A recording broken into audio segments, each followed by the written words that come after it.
Peace and blessings, family. It is yours truly, Amar Mari. I am the founder of El Kebalan Unity Alliance, and my queen Amani Mari is the co-founder. We focus on our spiritual, our financial well-being. We also focus on the knowledge of self, our health, and our wealth to make it more simpler for you.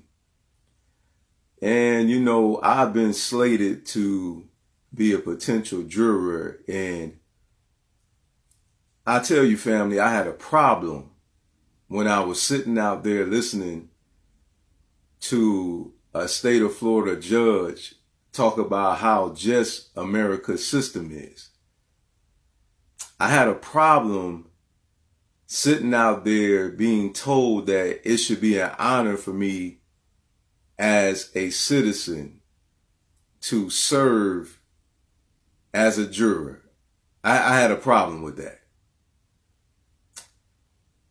I had a problem with a Florida judge telling me how just the Florida system is and the American system is when in the state of Florida, historically, Rosewood was burned to the ground.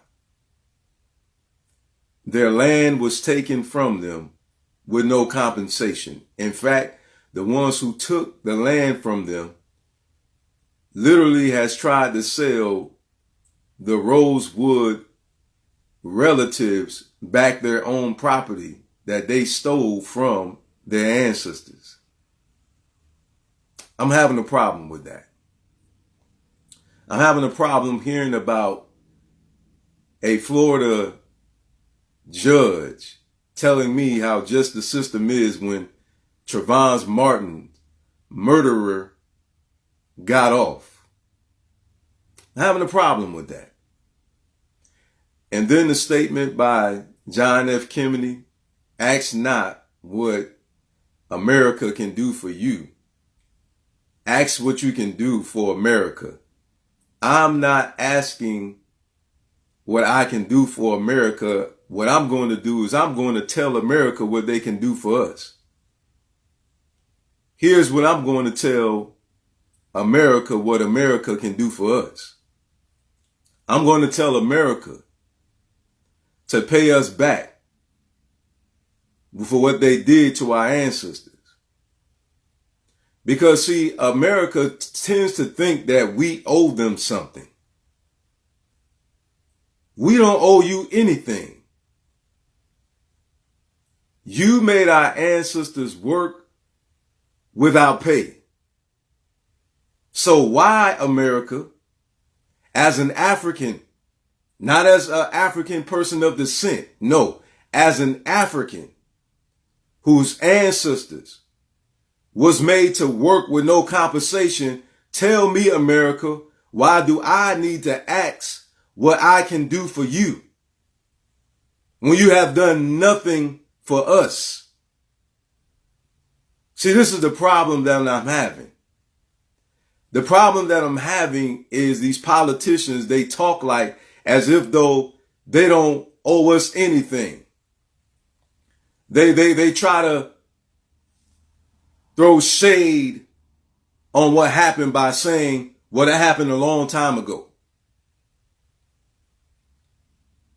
Like as if though our people are not suffering today still. Taxation with no representation. But you want us to go over there and fight. You want us to join the armed forces and fight for a country that continues to disrespect us. Spike Lee just got an Oscar. You telling me all the years of work he's done, his body of work, now he's just being recognized? Huh? We have to stop allowing them to throw us crumbs and we accept it.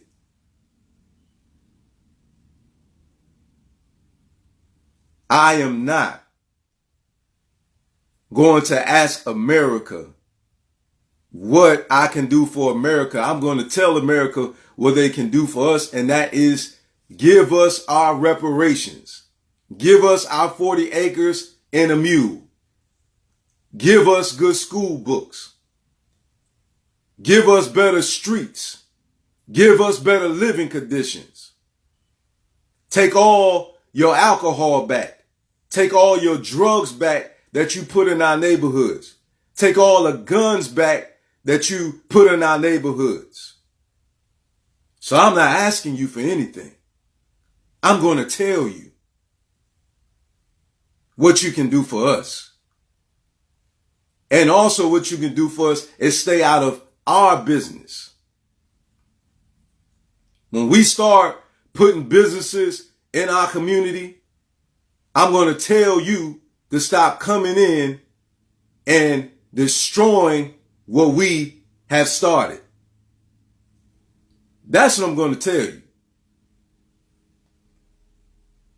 What I'm going to tell you is to stop lying that you made certain inventions, and stop lying and saying that you are the Cometians who you know as Egyptians.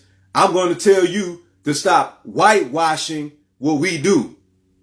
Just like the young king down here in Miami who created all type of inventions, and there they go again, stealing the young king's patents, and now he has a court case going on because they're stealing his inventions, but yet we are known as people who are not intelligent by the European people. So yes, I'm going to start out this morning, and hopefully you encouraged this morning to understand that you're a people of greatness. You have nothing to be ashamed of. You have nothing to be ashamed of. You are people of greatness, and the reason why a lot of you are not proud of who you are because you don't know what we accomplished. You honestly don't know truly that we are kings and queens. We're not just saying that. I come from a royal bloodline. I come from the Ashanti people. Very proud of that. I come from the Akan people. Very proud of that. Not ashamed at all. Nothing for me to be ashamed of. What the shame is how they treated our ancestors. That's what the shame is. Why do we need to be ashamed of our skin pigmentation? Why do we need to be ashamed of our hair? Why do we need to be ashamed of our noses and our lips? Why do our women need to be ashamed of their beautiful frames?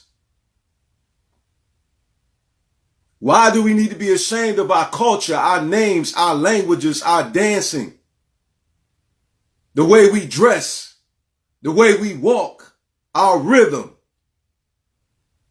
We are melanin magic. And there's something to how great we are because we are the most oppressed people in this earth. So you may say, brother, why do you talk about this all the time? For those of you who read the book of Genesis, you'll know that it says that the blood of Abel cried out from the earth. Some of you need to wake up and understand that men and women like me are the ancestors' voices whose bloods were spilled in this country crying out from the earth. You can't kill the spirit of revolution. You could kill the revolutionary, says our great ancestor Fred Hampton. But you can't kill the revolution. In fact, you can't kill us anyway because it's only for the African life to life. You can't kill us because our spirit still lives on. It's always in every era a revolutionary that stands up and cry out and says, give us our reparations. Give us our freedom. We're not falling for the lies. We're not going to stand down. We're going to stand our ground and we're going to say, let us go. We have a right to be who we are. You got the Asian who has Suzuki, who has Toyota, who has Kawasaki, who has Nissan. But yet when we put a cultural name on our businesses, we're told that it's too African.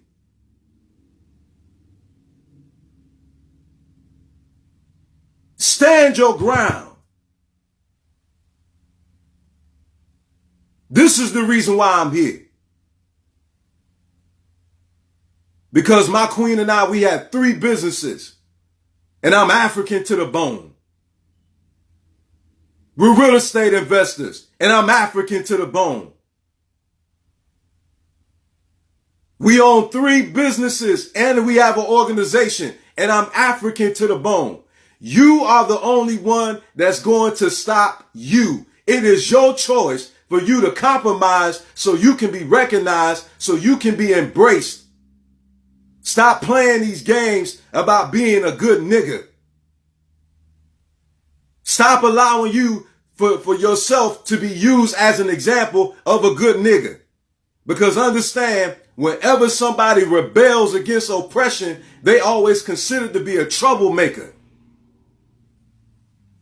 Anybody who is in the spirit of revolution and goes to wake up our people is always labeled as a troublemaker. Why? Because we're trouble for those who want our people to continue to be incarcerated. We're the only ones that's considered to be troublemakers. Huh? See, I'm not afraid of the label. Somebody has to cry out in the wilderness. Somebody has to say something. I cannot sit by and continue to allow our people to champion these races. We've been taught George Washington. We've been taught about Abraham Lincoln. We've been taught about Napoleon. We've been taught about all these people who oppressed our people, but we've been taught to champion the very ones who killed our people. I can't tolerate that. I can't let this just go by.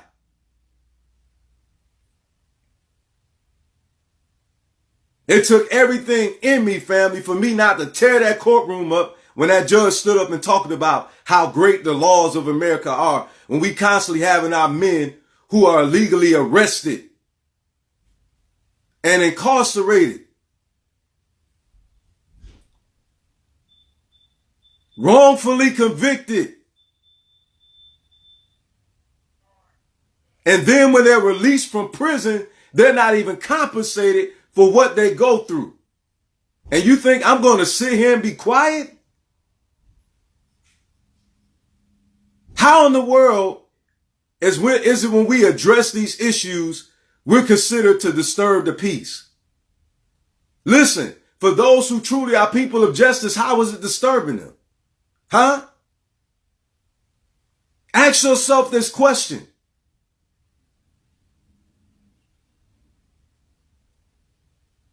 You consider to stir up the bee's nest and be a troublemaker when you acknowledge the injustice system that we are dealing with.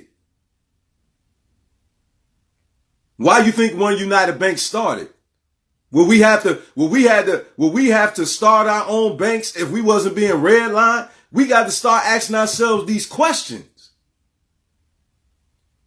Why do we start organizations like El Kebalan Uni Alliance? Why? Because the injustice that continues to happen to our people.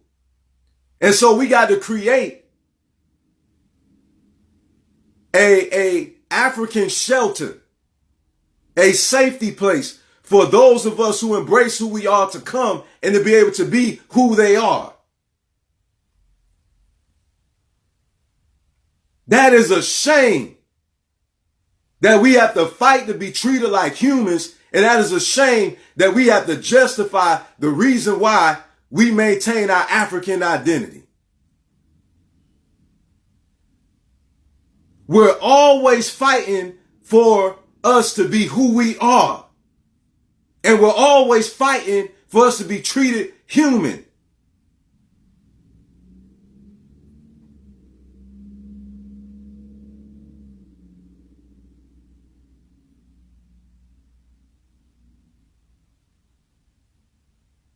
And if you don't have a problem with what's going on around you, then that's a problem.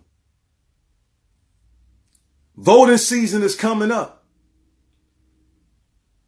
I need you, brothers and sisters, to be woke. I need you to pay attention to whomsoever is soliciting for your votes, and I need you to check their track record and see what have they done for our community, even if they look like us. Stop being moved by people's words, family. Stop allowing these people to mesmerize you with their eloquent speeches. Does their actions marry up with their words? Because if they're not doing nothing now, they're not going to do anything then. They're only saying what you want to hear so you can put that check in the box and so you can vote for them, so they can get what they want. If it's about us, then they'll be about us now. And that goes for the European, that goes for the Hispanic, that goes for the Asian, that goes for the Caucasian, and that goes for the African. If they are not doing nothing for us now, if they are not fighting for us now, then they will not fight for us then.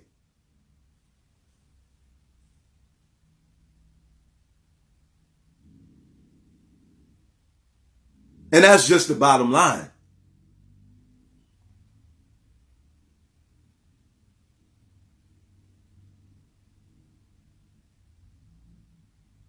How can there ever be peace? You will never have no peace between myself and a racist. There'll never be no peace.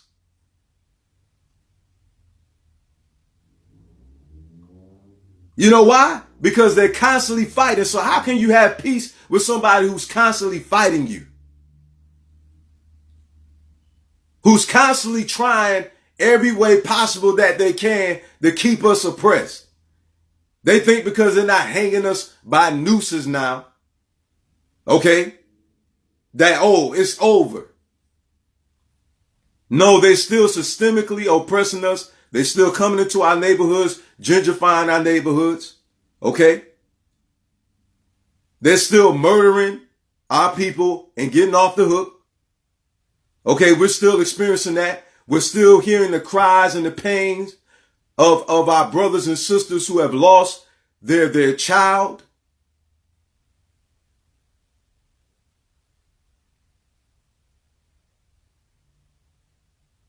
The mother is still in pain. Trayvon Martin's family is still in pain right now. Alton Sterling's family is still in pain right now. Philando Castile family is still feeling the pain right now. Now his daughter is growing up without a dad.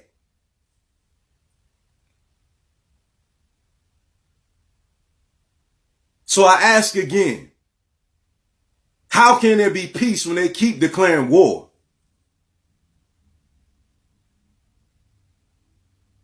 How can there be peace when even to this day, they still stealing patents from our people? In fact, the woman who created the Matrix, she just settled not too long ago because they stole her idea and she never got compensated for it. So I need you to check the record and pay attention to what's going on around you, that we have not stopped fighting the war. The war is still present. And if you check your child's curriculum, in some school now, they're teaching homosexual education. Do you understand what's going on around you?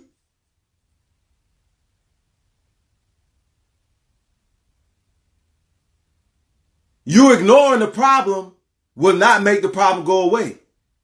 You know what? If you get cut and you're bleeding real bad, do you think that the problem is going to go away because you ignore it? No, the damage is still there. The wound is still there. And if you keep ignoring it, eventually you'll die from the loss of blood. So what am I telling you? Stop ignoring the problem. Get in the fight. Pay attention to what your children is being taught. Start taking this serious. because your children are being taught to champion racists in their school books. George Washington.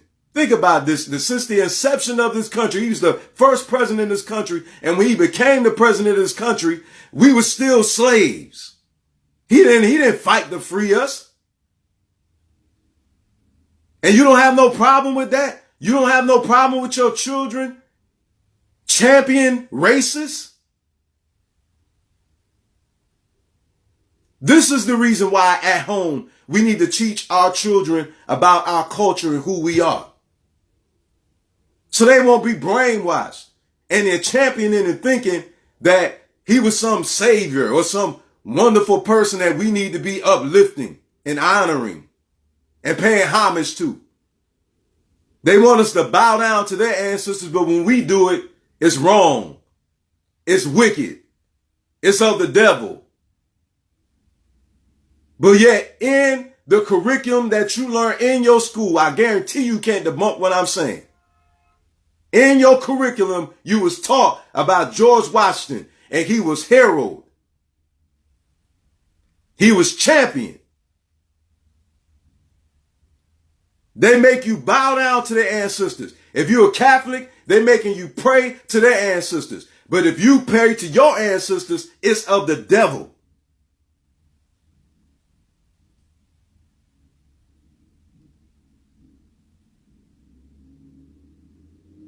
Wake up call.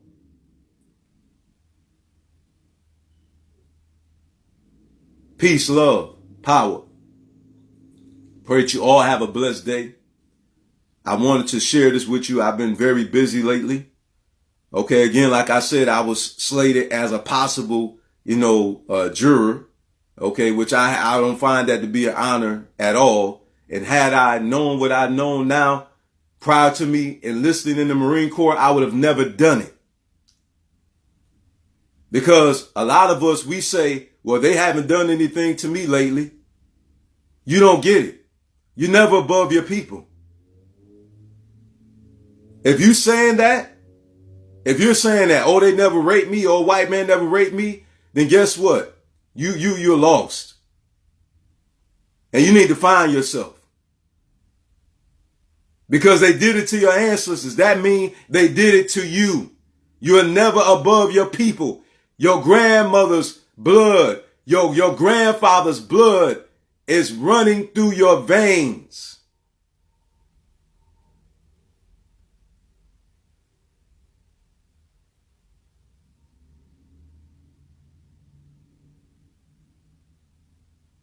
Your uncles, your aunties, your cousins, your greats, their blood is still running in your veins, their DNA. You are never above your people.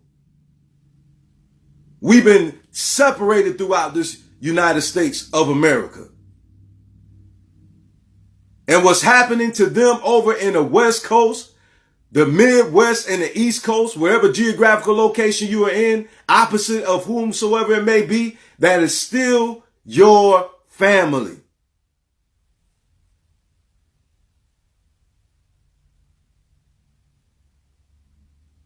And you have to be broken free from the prison of your mind due to colonization. If you are a person that makes that statement, you, my dear brother and sister, young person and elder alike, need to wake up and have a mind transformation. Because that's sad that you think that way. And I'm not even upset with you. It's just sad. And I mean that from the bottom of my heart. That you can see one of your loved ones, one of your family members get treated that way, and you have no emotion at all. That's a problem. That's the reason why I said we need to go back to our culture, because initially, prior to slavery, we did not feel that way about each other. We seen each other as family until we were segregated due to slavery. It's time for us to retrieve that we've been cut off from. We have to get a heart again. We have to get a heart again. And I know it's not a lot of your fault. It's not a lot of your fault. We have to just get back to loving again. We got to get back to the family again. During the civil rights movement, they loved each other. They shared what they had, what little bit that they had. They fought together. They walked together. They cried together. They were jailed together. They was beat together. They was shot together. They was killed together. And we had to get back to family. We had to get back to love, and that's what's lacking. That's the missing link, and this is the reason why we're falling apart, because we have to get back to solid moral principles. We have to get back to the mindset that we are one. Ujima, Ujima. Where we make our brothers and sisters' problems in the community our problems, and we solve them together. One. We're family. We're family. We are family. I love you. I love you very much. And this is the reason why I'm doing what I'm doing. And if my blood is shed for you to wake up, then so be it. When I was a gangster, I put my life on the line for foolishness. When I was enlisted in the military, I put my life on the line, unbeknownst to me, over somebody else's greed. Wasn't really fighting for what was said, was fighting for a hidden agenda. So being that I'm conscious now, just like my ancestor Malcolm X did, Winnie Mandela did, Shirley Chisholm did, Harriet Tubman, Rosa Parks, Dr. Francis Cress Welsing did, Stokely Carmichael, Sojourner Truth did, Fred Hampton. Peace and blessings be upon them all. So shall I. It is what it is. Let me suffer then. But as long as you are free, as long as this message ring in somebody's ears and wake you up, then all praise be to Olodumare. And I give thanks to all our ancestors that my life has helped to bring life to another life.